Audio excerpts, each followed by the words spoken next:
Shalom kekasih Tuhan. Mari simak bersama Sky Inspiration satu topik menarik dalam kalangan pasutri masa kini. Berada di posisi manakah rumah tangga, saudara? Berbicara mengenai pemicu keretakan dalam rumah tangga, maka jelas tidak lepas dari konsep dan tujuan pernikahan. Lalu, apa tujuan pernikahan dalam hidup saudara sekalian? Mengambil keputusan untuk menikah membutuhkan banyak pertimbangan, atau tidak pernah terlintas sama sekali mempertimbangkan pengambilan keputusan untuk menikah. Secara umum, faktor-faktor ringkas yang mendorong beberapa pasangan untuk segera menikah yaitu bertujuan agar hidup lebih lama bersama pasangan, akan lebih sehat karena menjalin kesehatan fisik, berpikir akan jauh lebih bahagia, dan secara penelitian juga menunjukkan bahwa orang yang menikah memiliki resiko rendah terkena masalah psikologis seperti depresi dan skizofrenia. Di sisi lainnya, ada yang berpikir bahwa menikah akan memiliki pendukung terkhusus, mendukung secara penuh setiap keputusan yang diambil. Sebab ketika telah menikah, masing-masing bisa saling berbagi perasaan, pikiran dalam segala hal atau dalam hal apapun, dan masih banyak alasan lainnya. Lalu apakah tujuan pernikahan secara alkitabiah jika dipandang dari kacamata kekristenan?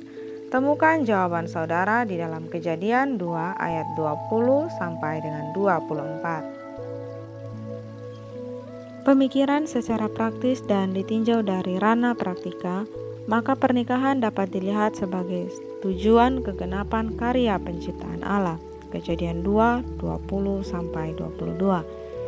Sejak awal penciptaan, manusia diciptakan dengan tujuannya untuk saling melengkapi dan bertanggung jawab akan anugerah kehidupan yang dijalani secara bersama-sama.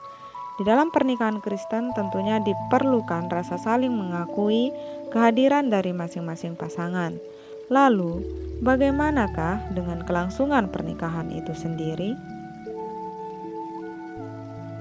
Secara umum, seringkali kita melihat pernikahan tidak lagi sesuai dengan impian dan harapan masing-masing pasutri sejak awal sebelum pernikahan itu dimulai. Ketika masih belum menikah, tak sadar bahwa ada banyak gambaran kebahagiaan dan keharmonisan yang ingin diciptakan dan dirasakan bersama pasangan, walaupun masih terkonsep dalam pemikiran dan perasaan. Setelah menikah, bagaimanakah dengan realita pernikahan itu sendiri? Menikah membutuhkan kesiapan hati, mentalitas, kematangan secara emosionalitas. Menikah juga membutuhkan suatu pola pemikiran yang dewasa. Menikah bukan berbicara soal berapa usia masing-masing untuk siap menikah. Menikah bukan juga hanya berbicara mengenai orientasi pemenuhan hasrat akan kebutuhan seksualitas. Menikah berbicara bukan hanya mengenai kemapanan dalam karir, melimpah harta benda, dan dari segi finansial lainnya. Menikah bukan hanya mengenai dua orang yang akan selalu bersama-sama seperti masa-masa pacaran atau PDKT. Menikah bukanlah jalan keluar dari tindakan pelarian karena masa lalu. Menikah bukanlah hal yang mudah karena berbicara mengenai pernikahan atau menikah bukan pada seberapa mewah ketika peminangan dan pemberkatan nikah serta resepsi yang dilangsungkan. Menikah bukan berbicara mengenai konsep pemikiran yang harus dijalani dalam masa yang singkat. Lalu bagaimana dan apa itu pernikahan? Mari renungkan sejenak. Apa arti pernikahan bagimu? Bagaimana dengan realita pernikahan yang sedang kamu jalani? Lalu untuk tujuan apakah kamu menikah? Tentunya dalam pernikahan, dan salah satu tujuan pernikahan adalah untuk menyatukan perbedaan dan bukan menyatukan kesamaan. Di dalam pernikahan sudah seharusnya masing-masing pasutri atau pasangan suami istri menciptakan pelangi cinta dan menghasilkan harmonisasi kehidupan. Mari flashback sejenak awal mengambil komitmen untuk menikah. Apakah kamu sedang menikmati harmonisasi rumah tanggamu? Warna kehidupan rumah tangga seperti apakah yang sedang kamu ukir bersama pasanganmu? Ketahuilah bahwa tidak semua yang sudah menikah mengambil keputusan untuk saling menyadari dan membuang egoisme dalam diri masing-masing. Tidak semua pasangan bisa saling mengerti. Mara kali terjadi dalam pernikahan adalah saling menuntut pasangan agar sesuai dengan keinginan kita. Istri tuntut suami, suami tuntut istri. Masing-masing memakai kacamata yang berbeda untuk saling mengkritik dan cenderung fokus hanya kepada kekurangan pasangan. Dan ironisnya, terlalu sering membuat perbandingan antara pasangan kita dengan kehidupan dan gaya hidup wanita atau pria lainnya. Dalam hal ini, secara ringkas, mari kenali beberapa faktor pemicu keretakan dalam rumah tangga kita yang harus dievaluasi bersama pasangan kita masing-masing. Yang pertama, faktor keuangan. Secara realita, keuangan merupakan salah satu pemicu retaknya hubungan suami istri atau pasutri. Hal yang tak disadari adalah masing-masing sudah terpola sebelum menikah, mengelola keuangannya sendiri, dan terkadang ada banyak pasangan yang terjebak dalam hal ini. Seberapa banyak dari kita sebagai suami atau istri yang sudah berkarir sebelum menikah, lalu mendapatkan pasangan yang tidak berkarir, kemudian kita merasa tidak harus terbuka akan hal keuangan. Hal kecilnya seperti menyimpan uang sendiri dan memiliki prinsip uangmu milikku, uangku milikku. Atau adakah di antara kita yang memandang rendah pasangan kita karena penghasilannya atau nominal yang jauh lebih kecil daripada penghasilan kita? Yang kedua adalah faktor ketidakhadiran anak. Setiap pasangan yang menikah sudah tentu mendambakan keturunan dalam pernikahannya. Dalam janji pernikahan Kristen, suami istri berjanji untuk tetap setia, baik dalam keadaan suka maupun duka, keadaan kelimpahan maupun kekurangan, sakit ataupun sehat, senang ataupun susah, dan yang penting yaitu baik memiliki keturunan ataupun tidak.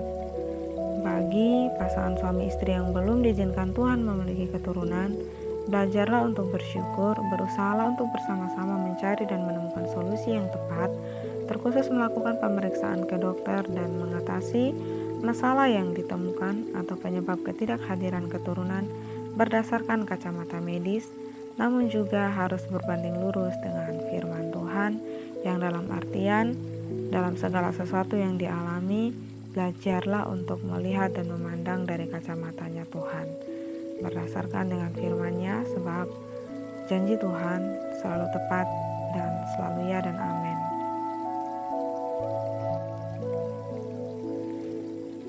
Yang ketiga adalah faktor perselingkuhan. Pernikahan Kristen seharusnya menjadi akuarium bagi pernikahan non-Kristen. Perselingkuhan sering terjadi karena munculnya berbagai konflik yang menyerang batinnya suami atau istri, atau banyak membandingkan dan menyoroti pernikahan orang lain tanpa memikirkan perasaan suami atau istrinya sendiri. Suami atau istri lebih dominan memberi perhatian kepada pria atau wanita lain dan tidak pernah memahami bahasa cinta pasangannya sendiri. Pernikahan yang bahagia ditentukan dari sikap hati masing-masing pasangan. Hendaknya baik suami ataupun istri, jangan pernah mengizinkan pria atau wanita lain sebagai teman berbagi cerita kehidupan rumah tanggamu. Berusahalah mengambil sikap melindungi dan memelihara kekudusan rumah tanggamu. Jangan pernah membuka ruang dan celah dalam hatimu, apalagi mencoba untuk selingkuh.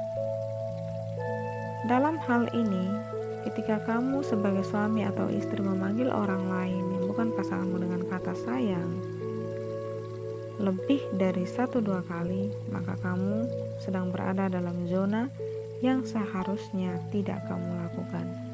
Jangan pernah memanggil orang di luar pasanganmu sebagai kata sayang jika kamu sudah mengetahui bahwa orang tersebut memiliki niat atau rasa yang lebih dari sekedar berteman denganmu.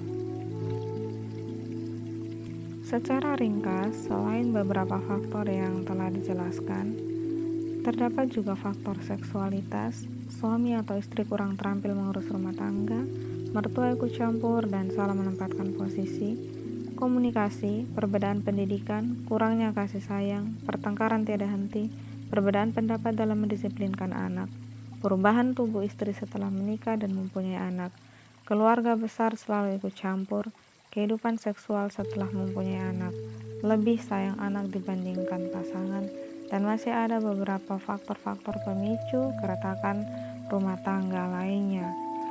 Oleh karena itu, dalam sesi berikutnya akan kembali dibahas mengenai faktor yang keempat hingga faktor yang ke-15.